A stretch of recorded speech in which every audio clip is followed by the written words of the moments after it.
राधे राधे भाई सभी को।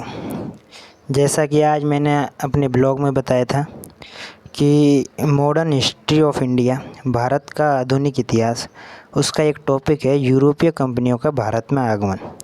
उस टॉपिक को तैयार किया है और उस टॉपिक के बारे में आज मैं आपको पढ़ाऊँगा, है ना।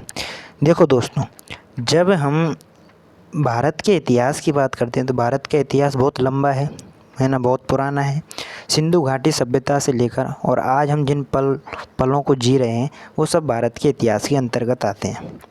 लेकिन इस भारत के इतिहास में एक इतिहास का वह हिस्सा जिसमें यूरोपीय कंपनियां भारत में आती हैं और इन यूरोपीय कंपनियों को भारत से बाहर निकालने का काम यानी कि देश की आज़ादी 1947 के बीच का ये जो टेन्योर है, ये जो बीच का कालखंड है, इसको आधुनिक इतिहास में पढ़ते हैं। बात आई समझ में। अब यूरोपीय कंपनियों की बात करते हैं तो यूरोपीय कंपनियों में यदि पहली यूरोपीय कंपनी आती है तो उसका नाम है पुर्तगाली कंपनी। अब देखो दोस्तों, 2-3 प्रकार के प्रश्न यहाँ से बनते हैं। क्या बनते हैं? पहला तो ये बनता है कि यूरोपीय कंपनियों की स्थापना कहाँ हुई और कब हुई। दूसरा क्वेश्चन ये बनता है कि यूरोपीय कंपनियाँ भारत में कब आई हैं और भारत में कब स्थापना करती हैं फैक्ट्री की। बात आई समझ में। दोनों का सीक्वेंस अलग है, थोड़ा सा सीक्वेंस अलग है, समय अलग है ना। सबसे पहली जो यदि हम बात करेंगे, सबसे पहला व्यक्ति यदि कोई भारत आया था तो पुर्तगाली व्यक्ति था जिसका नाम था वास्को डी गामा। क्या नाम था? Vasco D gamma. कब आया था जी? ये आया था 1498 ईडी को भारत में आया था। वास्को डी गामा पुर्तगाली व्यक्ति था। अफ्रीका को क्रॉस करते हुए केप ऑफ गुड होप से होते हुए भारत के कालीकट बंदरगाह पर जाकर पहुंचा। वहां पर कालीकट बंदरगाह पर पहुंचा, उस समय वहां के राजा हुआ करते थे जमोरिन। दरअसल उस राजा की उपाधि थी। उसने इसका स्वागत किया वास्को डी गामा का। जब वास्को डी गामा का स्वागत हो रहा था तो वहाँ जब अरब व्यापारी थे ना, उन्होंने इस चीज़ का विरोध किया कि भाई ये जो गोरी चमड़ी के लोग हैं इनको भारत में पनाह नहीं मिलनी चाहिए, भारत नहीं आने चाहिए। क्योंकि अरब व्यापारियों को लग रहा था कि यदि ये यूरोपीय लोग अपने यहाँ जाएंगे तो हमको तो नुकसान हो जाएगा, हमारा तो व्यापार कम हो जाएगा। इसलिए उन्होंने वास्को डी गामा का विरोध किया। वास्को डी गामा यहाँ से कुछ मसाले लेके गया, है ना, और उनको 60 गुना दामों में यूरोप में जाकर बेचा। यानी कि यदि उसने 1 रुपये में यहाँ पर मसाला ख़रीदा तो उसने 60 रुपये यूरोप से कमाए, यूरोप में मसाले बेच कर कमाए। भाई के मुँह तो खून लग गया था, भाई को तो प्रॉफिट ही प्रॉफिट दिख रहा था। तो वो वापस आया, वापस मसाले लेकर गया। 1500 के समथिंग वो वापस आया था, है ना, और फिर मसाले लेके जाता है, फिर जाके यूरोप में जाके बेचता है। तो ये उसका जो सीक्वेंस है ये चलता रहता है ना। इसके बाद यूरोपीय कंपनियों ने भारत में आना स्टार्ट कर दिया कि भारत को एक उपनिवेश बनाया जाए। इसके लिए गवर्नर आए, है ना, तो उनको एक अलग सेपरेट वीडियो में बताऊंगा मैं आपको। देखो दोस्तों, दरअसल पहले एक सिल्क रूट हुआ करता था, है ना, जिससे भारत और चाइना सीधे यूरोप से जुड़ते थे, है ना।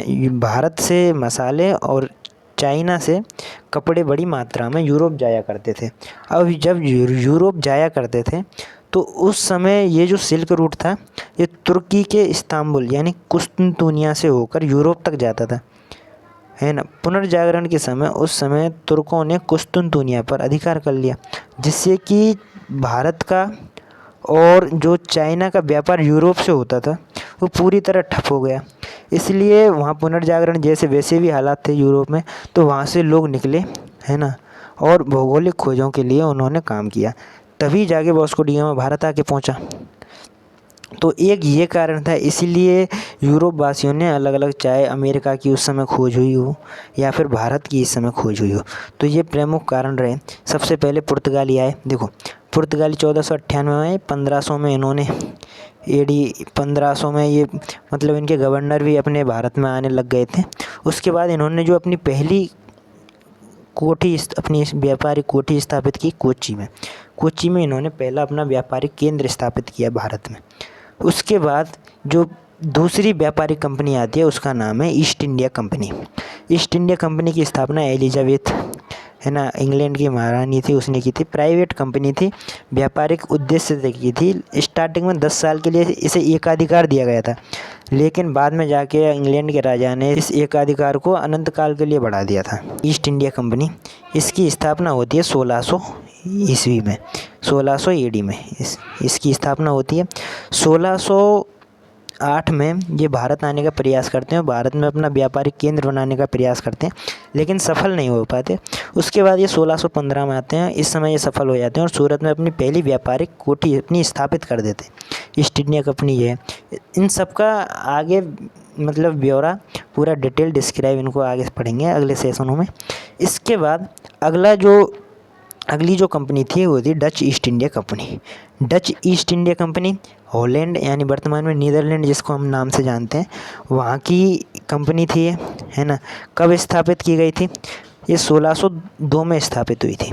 1602 में डच ईस्ट इंडिया कंपनी की स्थापना हुई थी, लेकिन भारत में इन्होंने जो व्यापारिक केंद्र स्थापित किया था 1605 में व्यापारिक केंद्र स्थापित किया था। डच ईस्ट इंडिया कंपनी का जो प्रमुख केंद्र था वो तो इंडोनेशिया को बनाया था इन्होंने, लेकिन भारत को एज ए वायर रूट के रूप में उन्होंने उपयोग किया था। भारत में मसूलीपट्टनम में, कहाँ पे? मसूलीपट्टनम बोल दीजिए या मछलीपट्टनम बोल दीजिए, आंध्र प्रदेश का एक तटीय इलाका है ना। वहाँ पर इन्होंने अपना केंद्र स्थापित किया। Danish east India company, Denmark की एक कंपनी थी। डेनिश ईस्ट इंडिया कंपनी 1616 में स्थापित की गई थी और 1620 में आके भारत में अपना व्यापारिक केंद्र स्थापित करती है। कहाँ पर करती है? त्रावणकोर। कहाँ पर करती है? त्रावणकोर। बात आई समझ में। सबसे लास्ट में जो कंपनी आती है फ्रांसीसी ईस्ट इंडिया कंपनी, सबसे लास्ट में फ्रांसीसी ईस्ट इंडिया कंपनी आती है। कब आती है जी? ये जो कंपनी है ये 1664 में स्थापित हुई थी और 1668 में भारत में आकर अपने पैर जमा लेती है और सूरत में अपना प्रमुख व्यापारिक केंद्र बनाती है। अब दोस्तों सबसे मेन इम्पोर्टेंट चीज़ जो आपको वैश्विक स्तर पर ध्यान रखनी है, क्या रखनी है कि उस समय दो प्रमुख शक्तियाँ, एक तो ब्रिटेन और एक था फ्रांस, दोनों एक पावरफुल शक्तियाँ थीं। दोनों को में होड़ लगी हुई थी अपने प्रभुत्व को लेकर कि इस दुनिया का राजा कौन बने। इसलिए उन्होंने जगह जगह आप देखोगे तो ब्रिटेन और फ्रांस में युद्ध होते रहते हैं, चाहे सप्तवर्षीय युद्ध हो जिसमें कर्नाटक वॉर अपने शामिल है ना। तो ऐसे बहुत सारे युद्ध होते हैं। अब इन युद्धों में फ्रांस एंड ब्रिटेन, इन दोनों के बीच में भारत में भी टसल चलती है। ब्रिटेन एक तो इन सब यूरोपीय कंपनियाँ, चाहे पुर्तगाली हों, चाहे डच वाले हों, डेनिश हो, फ्रांस वाले हों, इन सबको हराते हैं और एक छत्र अधिकार करते हैं और 200 साल तक भारत पर शासन करते हैं। ये इनकी एक स्ट्रेटजी नीति। इसके साथ ही ये अपने कूटनीति के माध्यम से जितने भी राजा महाराजा थे उनको ये अपने अधीन करते हैं। तो ये ईस्ट इंडिया कंपनी लास्ट में जाके अंत में जो पुर्तगाली ईस्ट इंडिया कंपनी है, सबसे पहले आए भी ये थे, सबसे लास्ट में जाते भी ये हैं। 1961 में ये देश छोड़ के जाते हैं। लास्ट में ये दमन दीव, गोवा, इस पर इनका अधिकार था। जवाहरलाल नेहरू जी की उस समय सरकार थी तो इनको यहाँ से भगाया गया और बाद में गोवा को और दमन दीव को भारत में मिला दिया गया था। तो इस प्रकार से जो सबसे पहले कंपनी आई थी वही सबसे लास्ट में गई। तो ये कंपनियों का मोटा मोटा ब्यौरा है। इन सब कंपनियों के बारे में आगे डिटेल से बात करेंगे। आज के लिए इतना ही, धन्यवाद।